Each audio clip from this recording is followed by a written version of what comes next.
మంచిర్యాల జిల్లా మందమర్రి మున్సిపాలిటీని గ్రామ పంచాయతీగా నిర్వహించాలని డిమాండ్ చేస్తూ ఆదివాసీలు మందమర్రిలోని పాత బస్టాండ్ చౌరస్తా నుండి అంబేద్కర్ చౌరస్తా వరకు ర్యాలీ చేపట్టారు. అనంతరం ఆదివాసీల నాయకులు అంబేద్కర్ విగ్రహానికి పూలమాలలు వేసి వినతి పత్రం సమర్పించారు. ఈ సందర్భంగా ఆదివాసీ నాయకులు మాట్లాడుతూ మందమర్రి పాలకవర్గం లేక 32 సంవత్సరాలు అవుతుందని 1993లో గ్రామ పంచాయతీని రద్దు చేసి మున్సిపాలిటీగా ఏర్పాటు చేశారని, అప్పటి నుండి ఎప్పటి ఎలక్షన్స్ లేక కాలయాపన చేస్తున్నారని అన్నారు. మందమర్రిని మళ్లీ గ్రామ పంచాయతీగా ఏర్పాటు చేసి ఎన్నికలు నిర్వహించాలని డిమాండ్ చేశారు. గ్రామ పంచాయతీ ఏర్పాటు చేసేదాకా ఏకదాటిగా పోరాటం చేస్తామని తెలిపారు. ఈ కార్యక్రమంలో ఆదివాసీల నాయకులు పెద్ద ఎత్తున పాల్గొన్నారు.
అందరికీ రామ్ రామ్. నేను ఆదివాసీ నాయక్ సేవా సంఘం మంచిర్యాల జిల్లా అధ్యక్షుడు పెద్ది భార్గవ్. అయితే ఏదైతే ఇవాళ మందమర్రి పాలకవర్గం లేక గత 32 సంవత్సరాలు అవుతుంది. ఈ యొక్క మందమర్రిలో 1993లో గ్రామ పంచాయతీ ఎలక్షన్ ఆగిపోయి మున్సిపాలిటీగా దీన్ని కేటాయించడం జరిగింది. అప్పటి నుంచి ఇప్పటికి కూడా ఏజెన్సీ హక్కులను కాలరాస్తూ మున్సిపాలిటీగా పాలకవర్గాన్ని కొనసాగిస్తూ ఉన్నారు. ఆ యొక్క 32 సంవత్సరాల నుంచి కూడా ఎలక్షన్ లేకుండా పోతా ఉంది. ఈ యొక్క మందమర్రికి మళ్ళీ పాలకవర్గం రావాలి, గ్రామ పంచాయతీ మా ధ్యేయంగా ముందుకు రావడం జరుగుతుంది. ఈ యొక్క మందమర్రిలో వీసా చట్టాన్ని కరెక్ట్గా అమలు చేసినట్లయితే ఈ యొక్క మందమర్రికి దాని యొక్క హక్కులని కాలరాయకుండా మనకు గ్రామ పంచాయతీ మాత్రమే రావాలని రాజ్యాంగంలోనే ఒక నిబంధన ఉంది. ఈ యొక్క నిబంధనని కాలరాసే విధంగా ఈ యొక్క మందమర్రిలో ఈరోజు ఏజెన్సీ చట్టానికి విరుద్ధంగా మున్సిపాలిటీని పాలకవర్గాన్ని తీసుకువచ్చే ప్రయత్నాలు కొందరు చేస్తూ ఉన్నారు.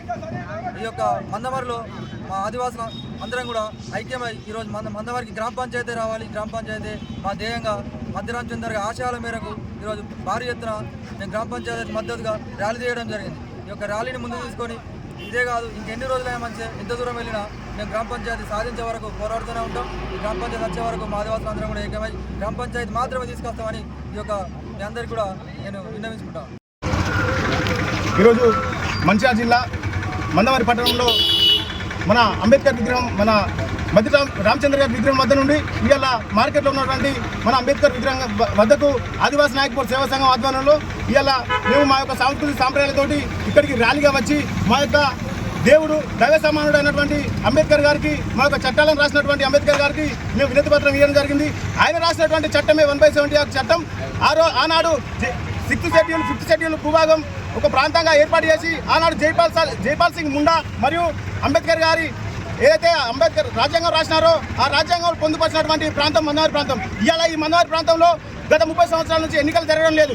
ఎందుకు జరగలేదా అని చెప్పి మన సోదరులు ఒక 8 నెలల కిందట ఒక హైకోర్టును ఆశ్రయిస్తే ఆ హైకోర్టు ఏదైతే మందవారి పట్టణానికి ఖచ్చితంగా ఎలక్షన్ జరగాలి, మందవారి పట్టణంలో అభివృద్ధి ఖచ్చితంగా జరగాలని చెప్పి ఇవాళ మనల్ని హైకోర్టు మా వైపునకు 100% ఇక్కడ ఏది నివేదిక ఇవ్వండి కలెక్టర్ గారు అని చెప్తే అక్కడ నుంచి నివేదిక మన హైకోర్టుకు పంపడం జరిగింది. దాంట్లో ఖచ్చితంగా మన మందవారి పట్టణానికి ఎలక్షన్ జరుగుతుందని చెప్పి మాకు విశ్వాసమైన ఉన్నది. కాబట్టి దీనికి మేము ఏం చేస్తామంటే గత కొన్ని రోజులుగా ఒక జేఏసీ అనేది ఫామ్ చేసి మున్సిపల్ జేఏసీ అని ఫామ్ చేసి ఆ సోదరులు అంతా వలసవాదులే, ఇక్కడికి వచ్చిన వాళ్ళే, సింగరేణి ఉద్యోగరీత్యా వలసవాదులే. కానీ ఇవాళ ఆ సోదరులు ఏం చేస్తారంటే మా యొక్క 30 సంవత్సరాల నుంచి ఈ ప్రాంతంలో ఎంతోమంది బిజినెస్ చేసుకుంటూ ఎంతోమంది మా సోదర భావంతో అందరం కలిసిమెలిసి ఉన్నాం. కానీ ఇక్కడ గ్రామ పంచాయతీ ఎన్నికలు జరిగితే మిమ్మల్ని ఇక్కడ తరిమి కొడతారని చెప్పి వాళ్ళని మభ్యపెడుతూ వాళ్ళని తప్పుదో పట్టిస్తూ వీళ్ళందరినీ ఐక్యత చేసి ఖచ్చితంగా ఇక్కడ మున్సిపల్ ఎలక్షన్ జరగాలని చెప్పి దాన్ని ఆపే విధంగా ప్రయత్నాలు చేస్తాను. ఏదైతే మేము ఒకటే చెప్పదలుచుకున్నాం, ఈ యొక్క మున్సిపల్ జేఏసీ అనే పదాన్ని విరమించుకొని ఖచ్చితంగా మేము ఏదైతే గ్రామ పంచాయతీ ఎన్నికల కోసం ప్రయత్నం చేస్తున్నామో ఖచ్చితంగా దానికి మేము మద్దతు ఇవ్వాల్సిందిగా కోరుతా ఉన్నాం.